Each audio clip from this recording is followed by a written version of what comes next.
Assalamu alaikum, wa rahmatullahi wa barakatuh, bonsoir ou bonjour à toutes et à tous, ça dépend quand vous voyez cette vidéo.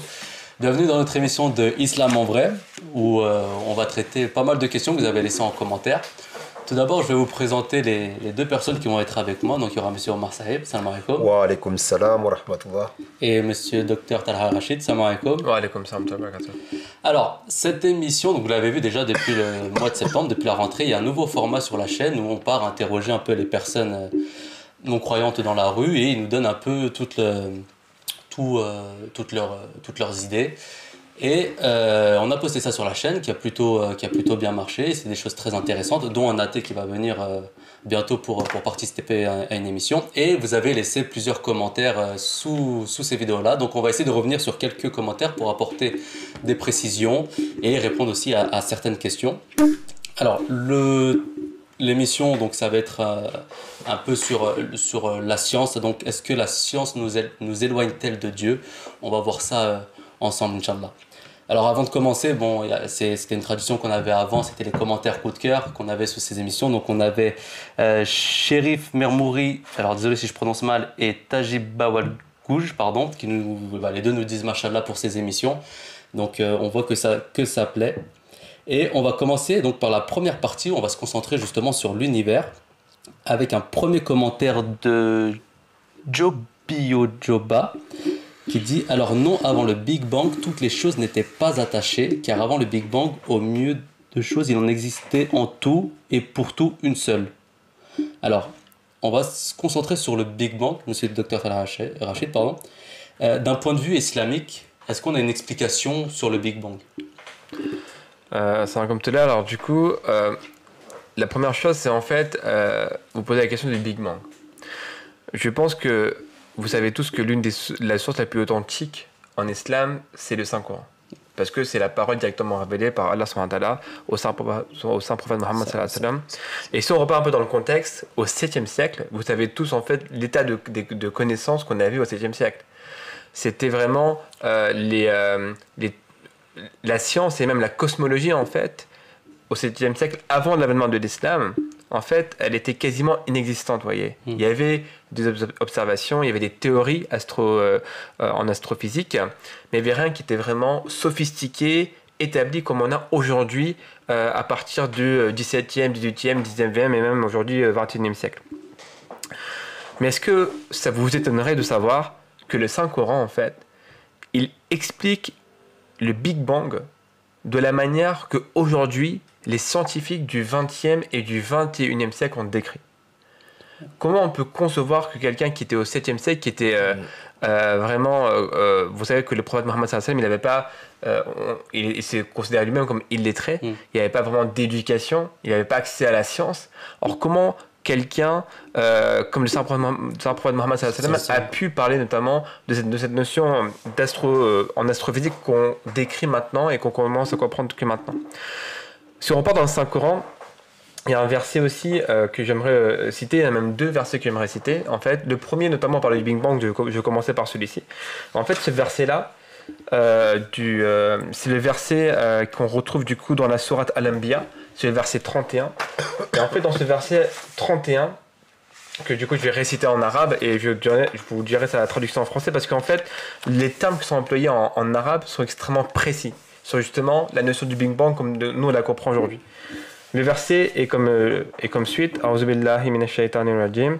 Awalam yaral lazina kafaru anna as-samawati wal arda kanata ratqan fafaqnahuma.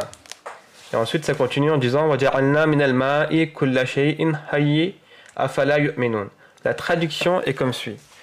Les mécréants ne voient-ils pas que les cieux et la terre étaient une masse fermée et qu'ensuite nous les avons séparés et nous avons fait quelque chose vivant à partir de l'eau. Ne veulent-ils donc pas croire? Cette notion en fait de masse fermée qui a ensuite qui s'est éclatée, vous voyez, donc déjà quand on lit, ça nous fait directement passer par ce Big Bang, parce qu'on se dit que voilà, comme nous on l'a appris à l'école, c'est qu'il y avait une masse fermée qui a explosé, qui a donné du coup naissance à tous les astres, à tout l'univers et au système solaire et de l'univers qu'on connaît actuellement. Mais regardez à quel point le Saint-Coran va encore plus en détail. Parce que les deux mots qui sont utilisés en arabe sont extrêmement précis. Par exemple, pour la masse qui est fermée, le terme qui est utilisé en arabe, c'est ratkan. Et ratkan, en fait, quand on regarde son étymologie, ratkan, en fait, c'est quelque chose qui est extrêmement précis parce que dans l'étymologie, c'est en fait, il y a deux termes, il y a deux significations de ratkan. La première, c'est quelque chose, en fait, qui se rassemble au point où, à la fin, ça fusionne et ça ne fait qu'une seule entité. Ça, c'est la première signification de ratkan en arabe.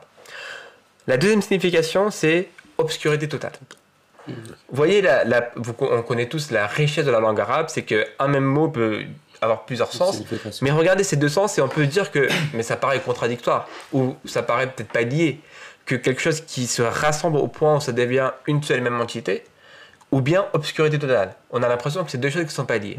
Maintenant, regardez comment la science du XXIe siècle a expliqué cela. Donc les premiers scientifiques notamment à avoir parlé de cette notion, alors les trous noirs, on connaît toute cette notion aujourd'hui parce qu'on en entend beaucoup parler dans le domaine de la science, mais les premiers scientifiques qui sont intéressés à ce phénomène d'expansion de l'univers et au lien avec les trous noirs, parmi ces scientifiques, il y avait Edwin Hubble, qui est un scientifique du XXe siècle et qui a dit une chose extrêmement intéressante. C'est lui qui était un des premiers à parler d'expansion de l'univers. C'est une notion qui est extrêmement abstraite. Mais avant de continuer, je vais juste vous rappeler que cette notion d'expansion de l'univers est également retrouvée dans le Saint-Coran. Vous voyez, vous dites que le Saint-Coran a été révélé au 7e siècle, quand même. Déjà, on a parlé de Big Bang, mais avec une précision que je vais développer. Mais revenons sur la notion d'expansion de l'univers. C'est dans la Sourate Al-Zariyat que c'est mentionné dans le verset 48 où Allah subhanahu wa ta'ala dit « Et de nos pouvoirs, nous avons construit le ciel et assurément, nous continuons à l'étendre. » Vous voyez, cette notion des cieux qui s'étendent, en fait, et dans le pouvoir de Dieu, c'est encore une notion qui aujourd'hui, qui est retrouvée à l'époque dans le Saint-Coran. Maintenant, en revenant sur le ratkan et ce terme-là, vous voyez, aujourd'hui, on parle des trous noirs et de l'expansion de l'univers et aussi, mais est-ce que du coup, comme l'univers est en train de s'étendre, est-ce qu'il va se replier à un moment donné? Et par rapport à ça, aujourd'hui, si vous regardez qu'est-ce qu'un trou noir, en fait, c'est un objet céleste, en fait, où le champ gravitationnel est tellement puissant qu'il aspire tout ce qu'il y a autour de lui. C'est pour ça qu'un trou noir peut aspirer des étoiles qui ont une masse mais colossale. Vous voyez le Soleil, la masse que ça a, il y a des étoiles qui sont beaucoup plus grandes que le Soleil, mais qui sont aspirées par le champ gravitationnel qui est produit par le trou noir. Et en fait, plus ça aspire, plus ça renforce ce champ gravitationnel qui fait qu'en fait, ça le rend plus puissant. Vous voyez ? Et il est rapporté que dans l'univers, il y a des trous noirs qui ont une masse 3 milliards de fois supérieure au Soleil. Donc imaginez un peu la puissance qu'un trou noir peut avoir en termes de gravitationnel. Et pourquoi on appelle ça un trou noir?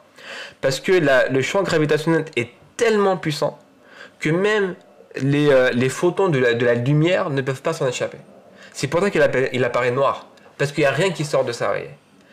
Et en fait, ces trous noirs, il y a notamment des scientifiques qui expliquent qu'aujourd'hui, en fait, on n'avait rien.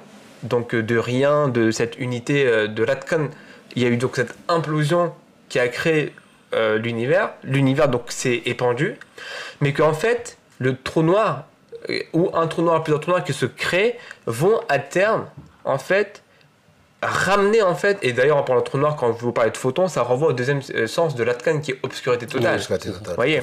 Donc en fait c'est d'abord la masse et l'obscurité totale, donc les trous noirs, et le Coran supporte le fait qu'en fait de cette masse qui est sortie du coup de cet univers, et tout ça va te ramener du coup à cette obscurité totale. Et ça en fait c'est un concept qu'aujourd'hui des scientifiques commencent aussi à décrire. Ils disent que l'univers est en expansion mais c'est pas infini et qu'à terme du coup ça va revenir. Et cette notion encore une fois elle est décrite au XXIe siècle. Mais regardez ce que le Saint-Coran il dit, et ça c'est encore plus fort, c'est extrêmement fort parce que là c'est une notion qui va continuer. Donc en fait le Saint-Coran, il nous en parle dans la sourate Al-Anbiya dans le verset 105.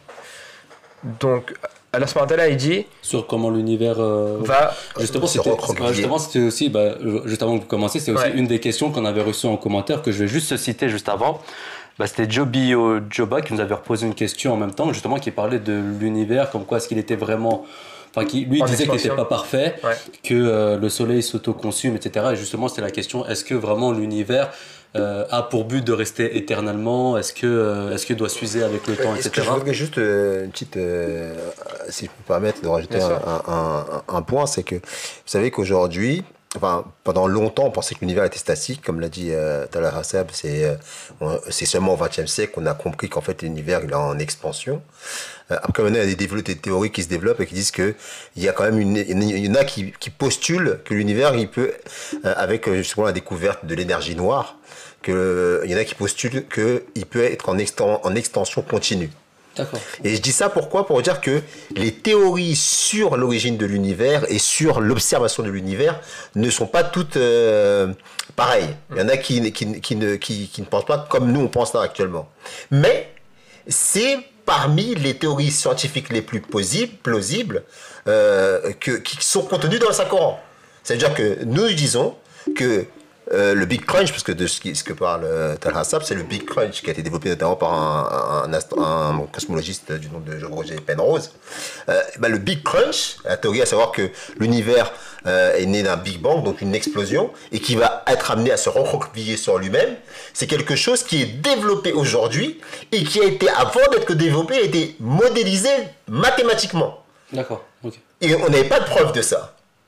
Le Coran ne l'a pas modélisé mathématiquement, il l'a énoncé de manière métaphorique. 1400 ans quand des esprits scientifiques comme tels que Einstein ou Hubble commencent à le modéliser. Et c'est seulement, je crois, là, au XXIe siècle, qu'on a vu réellement ce qu'était justement un trou noir.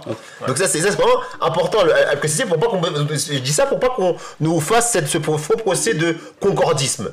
Nous disons que le Saint-Coran, lui, dit et affirme qu'en fait, la théorie la plus plausible pour décrire la création de l'univers, c'est celle du Big Crunch. Et les versets qui ont été cités ne font que décrire en fait ce Big Crunch. Une explosion, une extension, et ensuite un recroqueviment sur lui-même. De manière imagée, métaphorique, encore une fois, au 7e siècle. Subhanallah. Si vous avez le verset justement, si on ouais, j'ai le verset et le verset en fait, vous voyez comment c'est formulé, comme l'a dit Omar Saab, c'est qu'en fait le Coran en fait, il n'est pas dans la spéculation. Le Saint-Coran, il dit clairement, il énonce clairement comment l'univers s'est formé. Donc en fait, le verset que je vous ai récité et je vous ai lu sur le Big Bang, il est extrêmement clair. L'expansion est extrêmement clairement, explicitement mentionné dans son Coran, il n'y a pas d'ambiguïté. Et là où il y a encore moins d'ambiguïté, c'est là où il n'y a pas non plus d'ambiguïté, je voulais dire, c'est sur comment ça va se terminer en fait. Et juste avant qu'on continue, c'est même pas métaphore que je voudrais employer, c'est plutôt le Saint-Coran, il vulgarise. Voilà. Et il vulgarise, voilà. C'est littéral. C'est littéral, il vulgarise. Et là d'ailleurs, quand vous lisez alors là par contre, il y a une métaphore. Ça c'est intéressant parce qu'en fait, dans son Coran, voici ce que Allah subhanahu wa ta'ala dit, le jour où nous enroulerons les cieux comme on enroule les rouleaux écrits par des scribes. Et comme nous avons commencé la première création, ainsi nous la répéterons. Une promesse qui nous engage, en vérité, nous l'exécuterons. Donc là, il y a trois points qui sont extrêmement importants. Le premier, c'est qu'en fait, comme le disait Omar Saab, c'est la théorie du Big Crunch, comme quoi l'univers qui était en expansion va en fait va s'enrouler en fait, comme les rouleaux d'un scribe. Voilà, ça va revenir. Et ce qui est extrêmement intéressant, c'est que du coup, ça va revenir à l'état de cette masse, de l'Atkan qui était du coup la masse initiale. Mais à ce moment-là, il dit « et nous la répéterons ». Ça veut dire que quand cet univers sera enroulé comme un rouleau de scribe, Allah répétera cette création. Vous voyez ? Et à la fin, parce que c'est que ça peut paraître, trop grand comme projet, à ce moment-là, il termine en disant « une promesse qui nous engage, en vérité, nous l'exécuterons ». Vous voyez ? Parce que aujourd'hui, au XXIe siècle, ça peut nous paraître vraiment très lointain ou compliqué, peut-être illusoire en fait, de penser que cet univers qu'on voit aujourd'hui en expansion peut un jour en fait, sous l'effet d'un champ gravitationnel surpuissant, d'un trou noir, être aspiré, enroulé, et qu'ensuite Allah répétera cette création. Vous voyez ? Mais ce qui est extrêmement intéressant sur le Saint-Coran, en fait, il parle vraiment du commencement, de l'expansion et de la fin Et du retour. Et du retour. De la répétition. Est-ce que c'est pour ça aussi qu'on dit que dans l'univers, parce que lui, il dit que, dans son commentaire, comme quoi que l'univers est instable, aucun orbite n'est parfaitement stable, ça déforme, ça s'agrandit, ça se réduit, etc. Est-ce que justement cette limite-là de création, elle n'est pas propre justement qu'à nous? Est-ce que le fait de se dire qu'il y a toujours une limite et que cette instabilité va créer ce que ne comprend, pour moi, c'est l'orgueil. C'est l'orgueil. Pourtant, l'être humain, il est à chaque fois à ramener à l'humilité. Alors qu'au départ, il fait des grandes déclarations. Avant justement de découvrir ces théories-là, les idées elles étaient très arrêtées à une certaine époque. Les gens étaient tellement en adulation devant la science qu'ils disaient, grâce à la science, on finira par découvrir tous les secrets de l'univers. Mais on s'en rend compte que plus les gens savent, et moins ils en savent. Et par rapport à ce que lui dit, c'est qu'il y a tellement de choses qu'on ne comprend pas et qui nous semblent irrationnelles, que ça montre bien que c'est le résultat d'un chaos. Mais ce qui est irrationnel pour toi ne l'est pas pour celui qui l'a créé.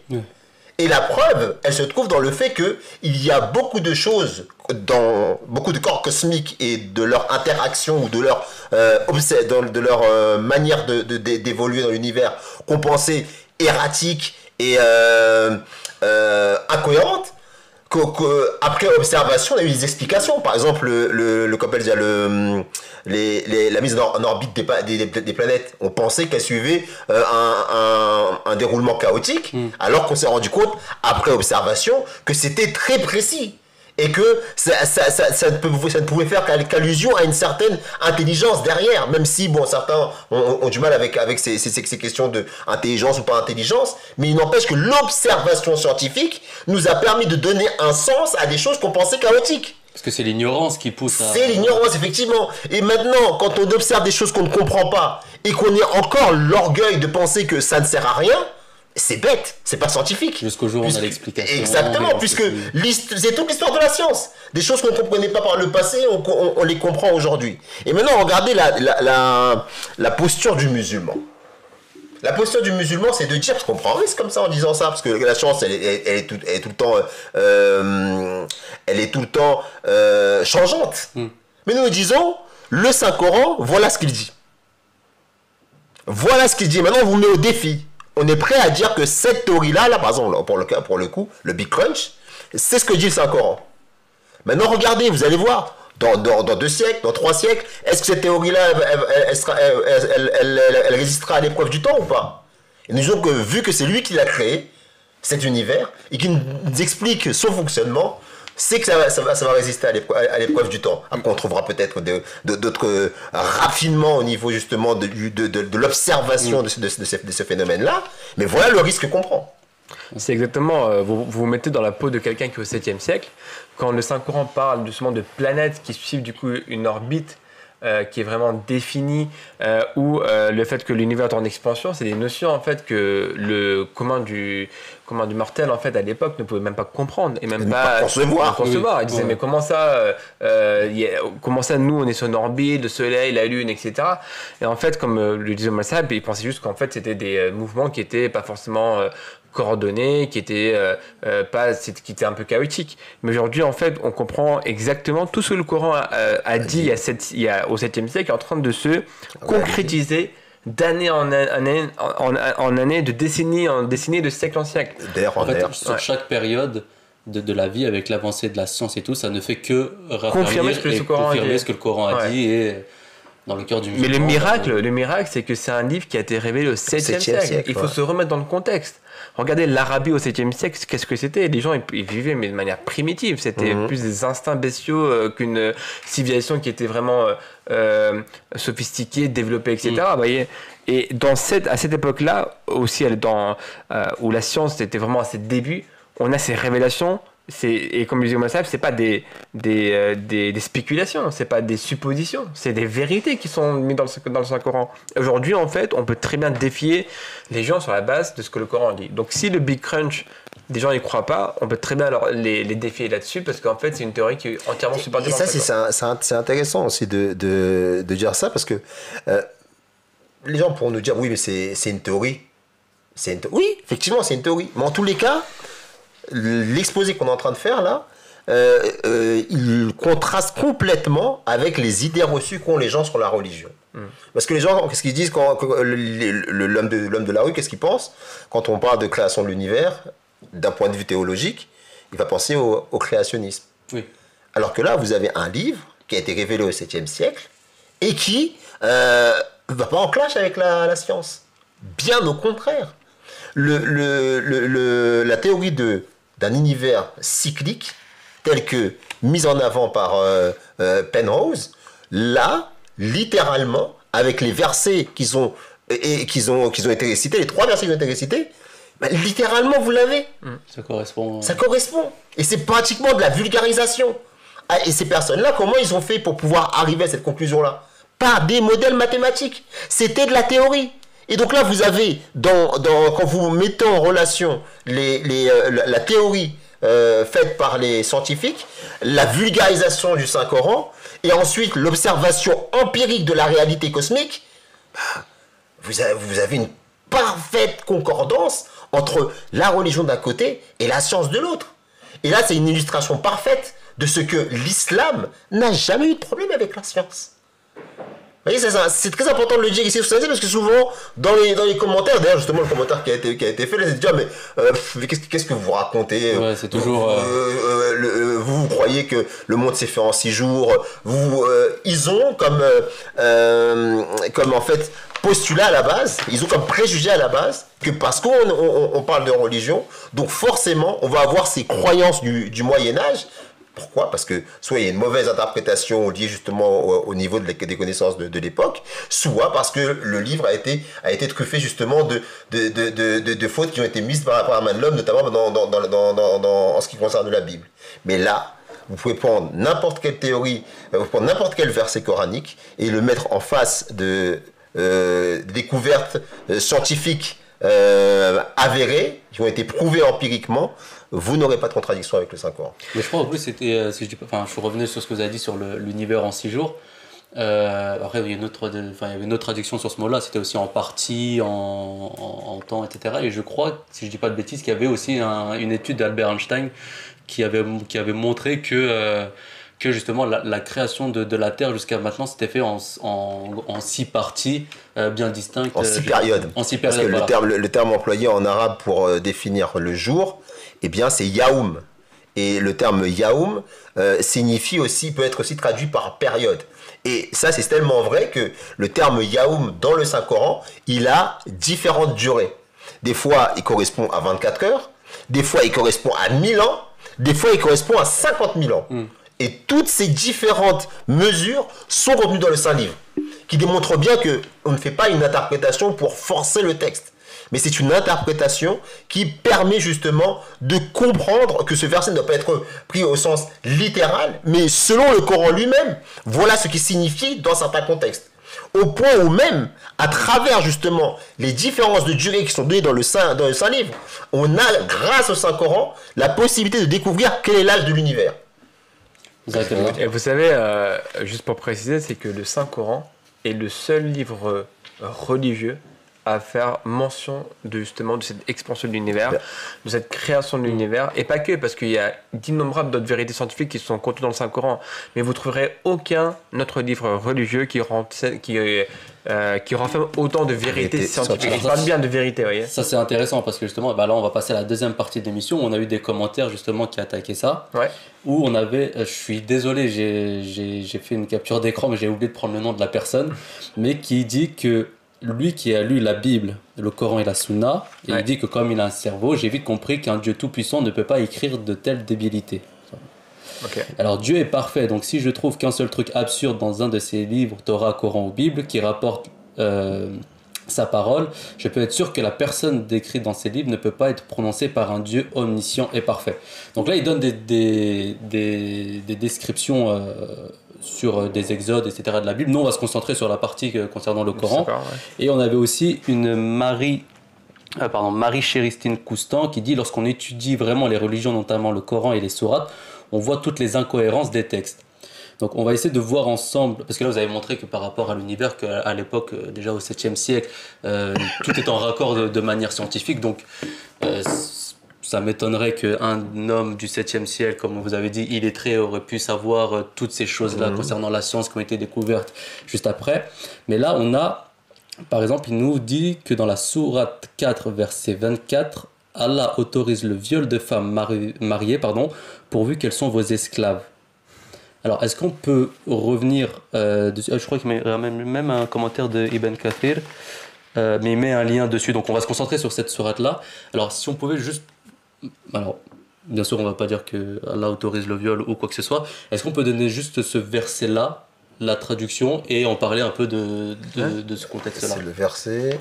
C'est la sourate 4, verset 24. Donc je pense que pour nous, ça doit être dans le 25. Verset 25, parce qu'ils ne comptent pas la Bismillah. Nous, on compte pas, Oui, on n'a pas, je préfère préciser, on n'a pas un Coran différent. C'est juste que nous, la Bismillah, on la compte comme une révélation, donc c'est le verset numéro 1. Donc c'est La 25. La 25. Hein. Non, ici c'est la 25. Juste. D'accord. Et quiconque parmi vous n'aurait pas les moyens d'épouser les femmes libres,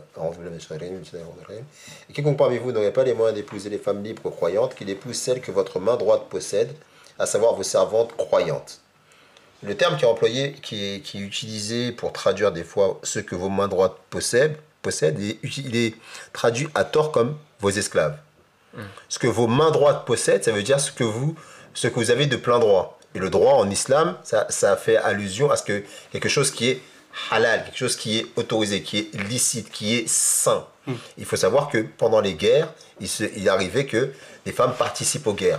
Et donc, à l'issue de la guerre régulière, elles pouvaient être faites prisonnières. Et quand elles étaient prisonnières, comme tous les prisonniers, hommes ou femmes, plusieurs choix s'offraient à elles. Soit elles étaient libérées suite à des rançons de leur famille, de leur tribu, soit elles demandaient elles-mêmes à être libérées et elles pouvaient racheter leur liberté à travers de ce qu'on appelle le mukataba, je crois que ça s'appelle en arabe, et soit elles pouvaient être libérées par pure générosité. Et il arrivait, et c'est dans l'histoire, il arrivait que certaines de ces femmes-là ne voulaient ni être rachetées dans leur liberté, ni voulaient faire un contrat de mukataba, ni voulaient être même libérées comme ça gracieusement. Et donc, elles décidaient de rester dans le foyer dans lequel elles étaient. Et d'ailleurs, souvent, il y avait des femmes ou des hommes qui se convertissaient à l'islam grâce justement au traitement bienveillant qui était celui des musulmans du fait de l'éducation que vous avez reçue par le Saint-Prophète sallam. Et donc, de fait, ces femmes-là devenaient des femmes de plein droit des musulmans. Et d'ailleurs, dans le Saint-Coran, d'autres versets disent que vous n'avez pas le droit d'avoir des relations avec une femme sans avoir fait un mariage formel avec elle et sans leur avoir donné leur dot. D'ailleurs, le terme que tu disais, c'est épouser quand vous lisez. C'est vous relisez le verset. C'est ça qui dit des femmes libres qui épousent celles que votre main droite possède. Donc c'est le terme envoyé, c'est épouser. Donc ça montre bien que ces femmes-là n'ont pas été prises de force. Comme là, je vous l'ai expliqué, je donnais les différentes étapes. Donc elles étaient consentantes. Et le terme vraiment qui est important ici, c'est que celle que vos mains droites possèdent.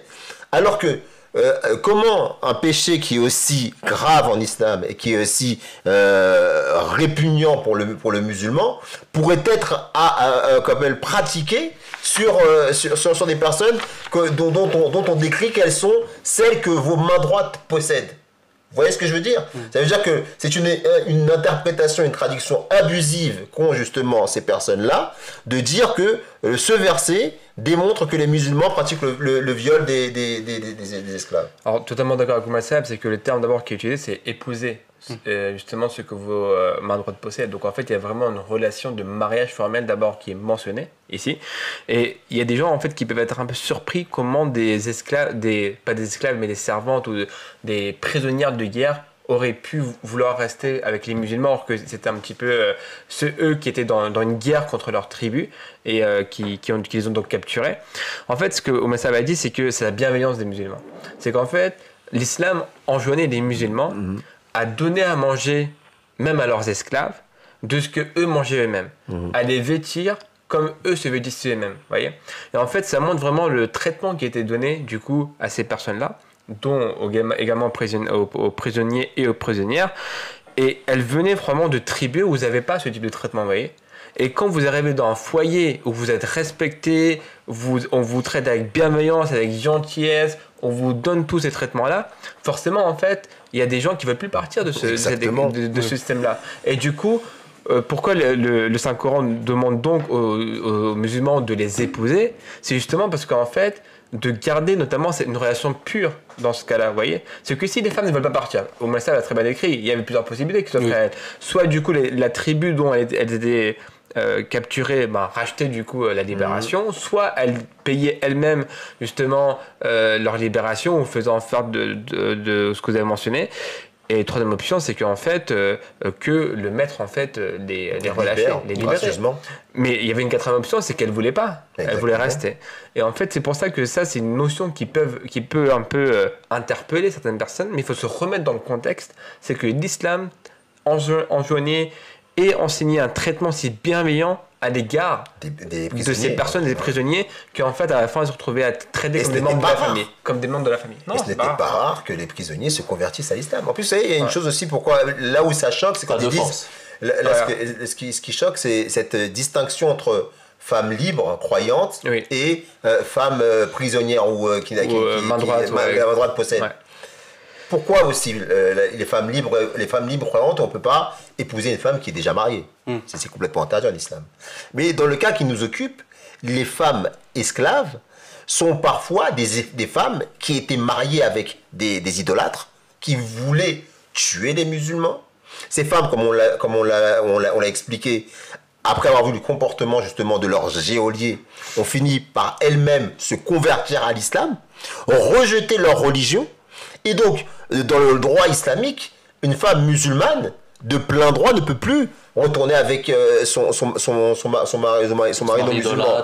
Surtout si ce mari idolâtre est un ennemi qui voue sa vie à tuer les musulmans. Donc dans ces conditions-là, il n'y a pas besoin de faire un divorce formel avec justement son ancien mari, puisqu'elle ne lui est plus...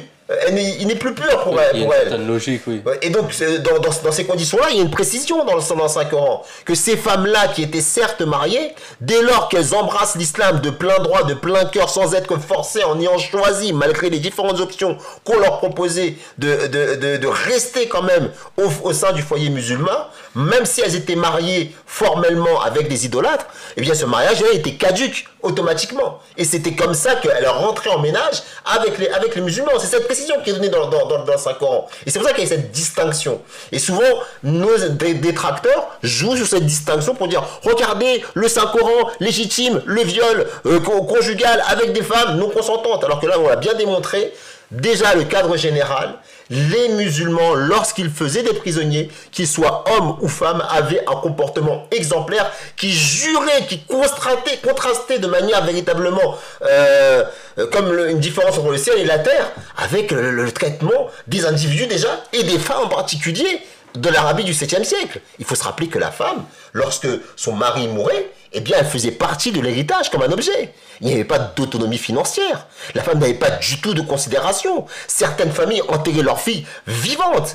La femme n'avait pas voix au chapitre. Elle était complètement invisibilisée. Elle n'avait pas de droit. Et quand vous avez au 7e siècle un enseignement qui dit que le meilleur d'entre vous est le meilleur envers son épouse, que le paradis est au pied de la mer, vous avez non seulement ces enseignements-là par la parole, mais par la pratique, ces femmes-là ont été témoins de comportements qu'elles n'avaient jamais vus. Et c'est ainsi qu'elles rentraient de plein droit et de plein cœur dans la noble religion de l'islam. Et qu'elles se mariaient avec un enthousiasme énorme avec leur geôlier, qu'elles comprennent très rapidement qu'il ne s'agit pas de geôlier ordinaire, mais bien d'anges déguisés en êtres humains. Et en fait, c'est un comportement qui peut être difficile à comprendre parce qu'en fait, aujourd'hui, au XXIe siècle, malheureusement, le comportement de tous les musulmans n'est pas exemplaire. Exactement. Et du coup, en fait, les gens qui nous écoutent peuvent se dire, mais attendez, comment ça et tout. Mais il faut se remettre aussi dans le contexte. On est au 7e siècle, le prophète apporte une révolution spirituelle. Il a transformé ces gens qui étaient au départ des gens qui vraiment qui répondaient aux instincts bestiaux, quoi. Exactement. À la guerre, N'ayons pas peur des mots, c'est des barbares. des barbares. Et en fait, comment du coup l'islam les a transformés en des êtres du coup moraux, et du coup comment ils ont donc intégré dans leur vie quotidienne ces enseignements de l'islam et les ont pratiqués comme vous l'avez mentionné au Mazaheb. Et c'est ça en fait qui a fait que notamment ces femmes en fait, elles voulaient vraiment les épouser. Exactement. Parce qu'ils avaient des qualités morales. Donc en fait, il faut aussi remettre les choses dans leur contexte et pas juste regarder les choses par le prisme d'aujourd'hui. Exactement, tout à fait. Et alors, il attaque aussi concernant la sourate 33, verset 50. La sourate 33, sur le mariage des filles impubères. Oui, et il a mis en relation aussi avec la sourate 65, le verset 5 pour exactement. nous et le verset 4 pour eux. Ouais. Et en fait... Non, juste un point, c'est que c'est vrai qu'il y a beaucoup de commentaires quand vous les lisez. On a l'impression qu'ils sont partis chercher du coup sur des sites internet, notamment anti-musulmans ou anti-islam. Ils ont tapé, ils ont repris les versets, ils ont copié-collé, etc. Juste en fait, un petit disclaimer pour utiliser un terme anglais avant que Malsab du coup commente sur le verset. On invite du coup aussi nos téléspectateurs, en fait, lorsqu'ils lisent justement des choses ou lorsqu'ils voient des références du Saint-Coran, voilà, sur des sites, peu importe les sites, en fait, vous savez, le Saint-Coran aujourd'hui il est en accès libre. Il est vraiment en accès libre. Vous avez pléthore de sites internet justement, vous avez accès au Saint-Coran. Donc s'il vous plaît en fait, allez lire le verset qui est cité avec la référence qui est cité dans le Saint-Coran, regardez les versets d'avant, les versets d'après, et en fait vous allez voir que la réponse à votre question vous l'aurez déjà à ce moment-là, voyez. Et ça franchement, c'est ce qu'on appelle on appelle ça de l'honnêteté intellectuelle. Voilà, c'est le premier point, c'est vraiment vérifier une source avant justement de la balancer, et ça vous permettra aussi de voir dans quel contexte le verset a été. D'abord, de vérifier si ce que vous avez trouvé sur le site, est-ce que ça retranscrit bien l'idée du verset, premier point. On a vu par exemple avec le verset comme ça va réciter sur les femmes, notamment sur que vos mains droites possèdent, que comment on a réussi à répondre, à clarifier ce point-là. Ce sera le cas aussi sur beaucoup d'autres objections que les gens mettent sur les versets coraniques. Donc d'abord, juste avant qu'on continue la discussion, on invite donc nos chers spectateurs, s'il vous plaît, lorsque vous voyez une critique d'un verset du Saint-Coran ou d'un enseignement du Saint-Coran, allez vérifier à la source d'abord, avant de pouvoir justement poster cette critique. Et voilà. Justement, parce que ça parle encore ce que vous venez de dire, ça parlait aussi concernant encore une attaque concernant le prophète sallam, comme quoi qu'il aurait marié Aïcha à l'âge de 6 ans, etc. On tient aussi à préciser que, alors il y a pas mal de vidéos qui ont été faites sur la chaîne. Je crois qu'il y a Moulabi Adnan, il en avait fait une récemment. Monsieur Marcel, vous en avez déjà fait une avant. Je crois que même les femmes avaient fait une vidéo concernant ça. Donc vous pouvez les retrouver. Donc c'est des hadiths, il y a beaucoup de hadiths qui existent. Et il y en a beaucoup qui se contredisent, donc je vous invite à regarder ces vidéos-là qui vous expliquent très clairement son âge et pourquoi c'était pas possible qu'elle soit une enfant. Oui, et même par rapport à ça, parce que la réponse la plus simple, c'est la question de l'anachronisme. Des choses qu'on appelle déjà, qu'on va contextualiser par rapport à l'ère du temps, à l'époque. On va le décontextualiser pour le saint prophète sallallahu alayhi wa sallam. Sachant qu'en tous les cas, une chose avec laquelle on n'est pas d'accord dans la communauté musulmane ahmadiyya, c'est qu'Aïcha radhiyallahu anha n'a pas été mariée, n'a pas été donnée en mariage à 6 ans, et le mariage n'a pas été consommé à 9 ans. Là-dessus, là, on est clair. Il s'agit justement ça d'erreurs d'interprétation, d'erreurs dans la manière dont l'estimation a été faite par Aïcha radhiyallahu anha elle-même. Donc ça, c'est la réponse simple qu'on rappelle. Et au-delà de ça, l'âge à laquelle Aïcha radhiyallahu anha s'est mariée à cette époque-là correspondait aux mœurs de l'époque. Donc ce qui n'était pas choquant pour cette époque-là ne peut pas être choquant pour notre époque. D'ailleurs, l'une des preuves, comme le dit Omar Saheb, c'est qu'aucun de ses ennemis les plus farouches ne l'a critiqué. Exactement. Ça faisait partie de la coutume de l'époque. Bien sûr, pas 6-9 ans. Hein, pas 6-9 ans, mais après. C'est pour ça que j'ai précisé que 6-9 ans, on est contre.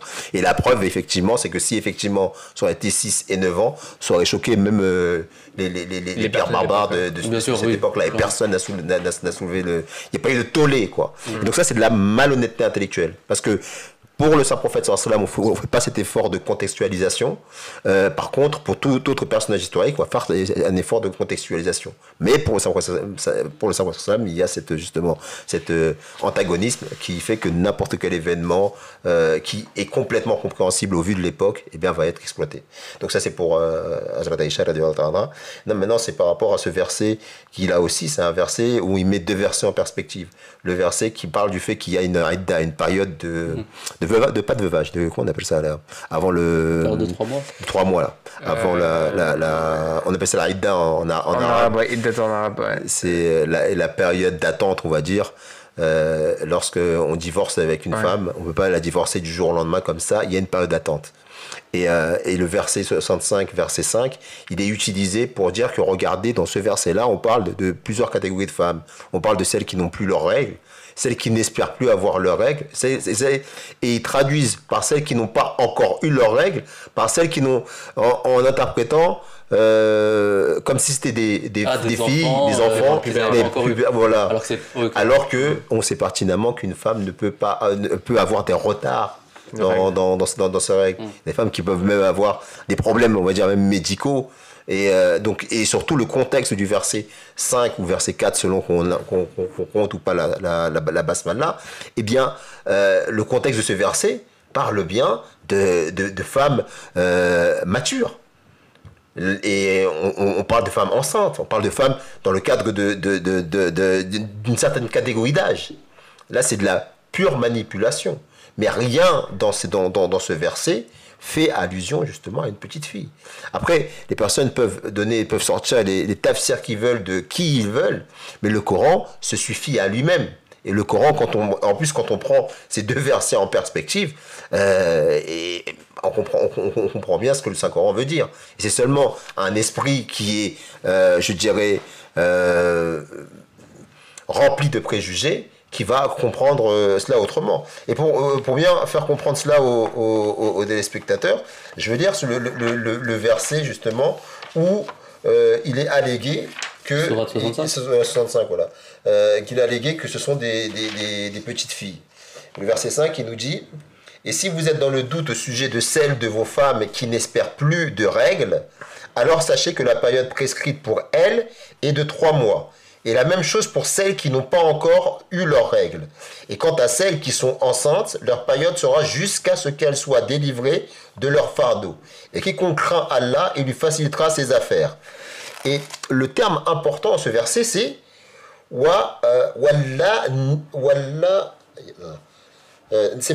c'est min nisa ikum. Min nisa ikum. Pourquoi ce terme il est important, nisa? Parce que le terme qui est employé, c'est femme.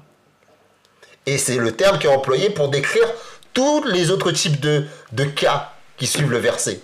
On commence en disant « Et si vous êtes dans le doute au sujet de celles de vos femmes ». Ensuite, il y a la qu'on appelle ça, il y a le listing des différents cas. Il y a la femme qui n'a pas encore eu ses règles, celles qui sont enceintes. En fait, c'est déjà dans la catégorie de femmes. Nissa voilà, va représenter déjà exactement. la femme et non pas une. Et je veux dire, petite fille et c'est important de le dire. Pourquoi? Parce que le terme le cas qui est tendancieux là et qu'on instrumentalise, c'est celles qui n'ont pas encore eu leurs règles. Si ça avait été des petites filles, après avoir vu qu'il a parlé de femmes au début, il aurait rajouté justement les filles prépubères qui n'ont pas encore eu leurs règles. Alors que d'emblée, il parle de femmes, de Nissa. C'est pas le terme, c'est pas petite fille qui est employé. Donc ce verset-là ne peut pas être utilisé pour dire que le Saint-Coran encourage justement le mariage avec les petites filles, ou la consommation carrément avec les petites filles. Exactement. Merci pour cette précision. Je regarde la régie, je ne sais pas s'il nous reste encore un peu de temps, ou ce qu'on a fait déjà. Juste un point par rapport à ce que disait Omar Seb, c'est qu'en fait, il y a des femmes en effet qui n'ont pas pour des raisons médicales leurs règles, en moyenne, les femmes, les jeunes femmes ont leurs règles autour de 13,5 ans. Voilà. Mais il y a des femmes pour des raisons médicales qui n'ont pas de règles, qu'ils ont plus tard. On parle alors d'aménorrhée primaire en termes médicaux. En fait, il y a plusieurs raisons on peut énoncer à ça. Il y a de l'insuffisance ovarienne qui peut être précoce. On a aussi d'autres conditions médicales en fait qui peuvent amener à ça. On a le syndrome de l'ovaire polykystique. Il y a aussi l'aménorrhée hypothalamo-hypophysaire. Donc en fait, il y a vraiment pas mal de problèmes endocrinologiques, hormonaux, qui peuvent conduire à ça. Et le Coran répond à toutes ces... Et justement, le Coran, la grandeur du Coran, c'est son universalisme. Voilà. C'est qu'il n'y a pas des configurations qui sont laissées vraiment de côté, des cas qui sont laissés de côté. Donc en fait, le fait que le Saint-Coran, dans sa grandeur et dans le fait que c'est vraiment un livre qui est universel et qui s'adresse à tout le monde, prend à la fois les différentes catégories. En fait, ça montre clairement qu'aujourd'hui, c'est quelque chose qu'on retrouve dans le Saint-Coran, vraiment sur d'autres thématiques également. Et donc, en fait, cette catégorie de femmes que vous avez énoncée est une catégorie de femmes qui existe, et en fait, qu'on peut comprendre du coup dans ces catégories également. Donc, c'est l'ignorance de la langue arabe déjà.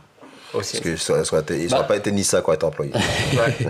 Justement, il nous reste un peu moins de 10 minutes pour traiter les questions qu'il a remis dans son commentaire. Juste avant, donc, comme on a dit tout à l'heure, bon, c'est déjà bien que ces deux personnes-là ont pris l'initiative quand même d'avoir ouvert un des livres, même l'autre commentaire dit qu'il a ouvert les 3 livres et s'être instruit dessus. Et c'est vrai qu'il faut faire attention en fonction du contexte, des explications, il y a aussi des fois des traductions et tout. Je vous invite aussi sur le site de l'Ahmadiyya où vous pouvez aussi télécharger le Coran avec des explications et des traductions, et vous avez aussi toutes nos vidéos sur internet où on retraite ce sujet-là, et voilà, si vous avez d'autres questions dessus, vous pouvez toujours les poser en dessous. Alors, on va finir avec les dernières questions sur alors, est-ce que le prophète a vraiment égorgé 600 à 900 Banu Qurayda ainsi que les jeunes? Et il y a aussi un fait qu'on va revenir juste après cette question, comme quoi que le prophète sallam a validé le fait d'éventrer une femme enceinte pour cause de blasphème. Alors est-ce qu'on peut revenir juste sur cette histoire-là, sur le fait qu'il ait égorgé 600 à 900 personnes avec les jeunes, et ensuite parler de cette femme enceinte Déjà, le saint prophète sallam, c'était le dirigeant de la cité, le dirigeant de Médine, et c'est pas à lui d'exécuter les sentences. Donc non, il l'a pas égorgé. Première chose, c'est la première des choses. Deuxième des choses, c'est vrai qu'il y a eu une exécution par rapport à une tribu, la tribu des Banu Qurayza. Là, mais il faut savoir qu'il y a eu 3 tribus, il y a 3 tribus juives à Médine à cette époque-là. Il y avait les Banu Kainuka, les Banu Nadir et les Banu Qurayza. Et parmi les 3 tribus, toutes elles ont été punies par le saint prophète sallam pour des raisons de traîtrise. Il faut savoir que le saint prophète, quand il est venu à Médine, il a été, on va dire quelque part, élu démocratiquement. C'est-à-dire juifs, musulmans, idolâtres l'ont reconnu comme le maître de Médine. Et pour sceller justement ces accords, il y a eu des traités formels qui ont été signés par les différents chefs de tribus, dont les tribus juives. Et à plusieurs reprises, les différentes tribus ont été coupables de trahison. Et à chaque fois qu'elles ont été coupables de trahison, le saint prophète sallam, alors qu'il aurait pu prendre des mesures très sévères, très strictes, n'a fait que les renvoyer de la ville de Médine. Ce qui était vraiment, à l'époque, une punition légère. Pourquoi ? Parce que c'était des nomades. Donc un nomade, quand vous lui dites de partir, c'est sa vie. C'est pas quelque chose, c'est pas comme si c'était un citadin ou quelqu'un qui a l'habitude d'avoir une vie sédentaire et qu'on lui dit de quitter son domicile. C'était quelque chose de très vraiment ordinaire, commun. Et par contre, qu'est-ce qui s'est passé pour le Banu Qurayza ? Les Banu Qurayza, ils ont failli être coupables du massacre des musulmans, femmes, hommes, enfants, lors d'une guerre qui était particulièrement périlleuse. C'était la bataille du Fossé, où les musulmans étaient face à entre 10 000 et 24 000 hommes armés jusqu'aux dents, professionnels de la guerre, qui voulaient en découdre avec les musulmans et éradiquer l'islam de la surface de la terre. Et la bataille a été tellement intense que dans certains versets du Saint-Coran, Allah il décrit l'état des compagnons comme si le monde s'abattait sur eux et qu'ils en arrivaient même au point d'avoir des doutes sur le Saint-Prophète sallallahu alayhi wa sallam et sur Allah subhanahu wa ta'ala. Dans ce contexte-là, les Banu Qurayza qui avaient signé un pacte de solidarité mutuelle avec les musulmans solennel et qui, avant la guerre, avaient dit que nous serons avec vous, à vos côtés, et qu'ils étaient chargés de surveiller une partie critique, stratégique du côté de Médine contre justement les armées ennemies, au moment le plus dur de la guerre, eh bien, ils ont fait volte-face. Et ils ont même cherché à s'attaquer aux femmes et aux enfants. Dans ces conditions, alors que les musulmans même doutaient même de leur victoire, miraculeusement, Allah subhanahu wa ta'ala a donné la victoire aux musulmans. Donc, et ce n'est pas seulement des doutes, hein, c'est que lorsque le saint prophète sallallahu alayhi wa sallam a voulu s'enquérir de savoir si justement ce pacte avait été trahi ou pas, les Banu Qurayza, leur chef en premier, ont insulté les compagnons du sallallahu alayhi wa sallam, ont rejeté à la figure le pacte qu'ils avaient signé en disant qu'ils n'avaient jamais signé de pacte. Et lorsque le saint prophète sallallahu alayhi wa sallam a su cela, après la guerre, il a fait le siège de leur forteresse. Et quand il a fait le siège de leur forteresse, au bout d'un moment, ils ont baissé les armes. Et ils ont cherché un jugement, parce qu'ils ont reconnu leur défaite. Et ils ont demandé explicitement à ce que ce ne soit pas le saint prophète sallallahu alayhi wa sallam qui les juge, mais que ce soit un de leurs alliés. Un allié historique, à savoir un des chefs de tribu des Haus et Khazraj, qui étaient les deux tribus médinoises, à savoir les Ansar, ceux qui ont accueilli les réfugiés de la Mecque. Et en pensant que, parce qu'ils étaient des alliés historiques, il allait avoir la clémence. Et ce qu'appellent déjà ces chefs, qu'est-ce qu'ils ont fait? Ils ont dit que nous allons vous juger selon votre propre loi, à savoir la loi mosaïque. Et c'est selon la loi mosaïque. Mais avant de juger sur la loi mosaïque, le chef en question a dit à la Rasoul sallam, la décision que je vais prendre, vous me promettez que vous n'allez pas interférer dessus. Le saint prophète a dit, c'est pas ma décision, c'est la tienne. Il avait les pieds et les mains liés sur cette histoire-là. C'était pas sa décision. Et donc lui, qu'est-ce qu'il a dit? Il a dit, je vais appliquer la loi de la Torah. Et la loi de la Torah, en cas de haute trahison, demande à ce que les mâles soient exécutés et les familles soient épargnées et mises en esclavage. Et c'est donc la loi de la Torah, c'est la loi juive qui a été appliquée et qui a mené justement à l'exécution de ces traîtres, en fait. Et ce que je suis en train de dire, c'est pas moi en tant que musulman qui le dit, c'est Stanley Poole et Margoliot, qui sont deux historiens connus et spécialistes de l'islam, qui disent, après investigation, que les Banu Qurayza ont été effectivement coupables de haute trahison, et selon les lois de la guerre de cette époque-là, la décision qui a été pratiquée par le saint prophète sallallahu alayhi wa sallam était complètement justifiée. Mais il faut ajouter une chose. Si les Banu Qurayza avaient demandé au saint prophète sallallahu alayhi wa sallam de prendre une décision, il aurait pris la même décision qu'il a prise pour les autres tribus juives. Il les aurait expulsés. Il les aurait expulsés. Merci beaucoup pour ces précisions. Il restait quand même des petites questions, mais je pense qu'on avait fait le tour à peu près de tout ça. Jazakallah, monsieur Omar Saïd. Jazakallah, avec grand plaisir. N'oubliez surtout pas que si vous voulez quand même participer, on reste les portes ouvertes. Hein, si vous voulez participer, débattre avec nous ou même avoir d'autres questions sur plein d'autres sujets, bien sûr, vous pouvez nous contacter sur la chaîne. On vous répondra assez rapidement. On est passionné, mais on ne mord pas. Hein. Voilà. C'est vrai, on est très passionné sur ça. Là, c'était juste une petite partie où on a essayé de répondre à un maximum de questions. Bien sûr, il y a les micro-trottoirs qui vont reprendre et on va reprendre ces émissions-là sur plein d'autres thèmes. Et je rappelle aussi qu'il y a une personne qui a été interrogée qui va venir pour faire une discussion ou un débat, je ne sais pas exactement, mais il va venir en tout cas et il sera le bienvenu. Jazakallah à tout le monde. J'espère que vous avez eu assez d'explications. Sinon, n'hésitez pas, il y a toujours les commentaires pour ça.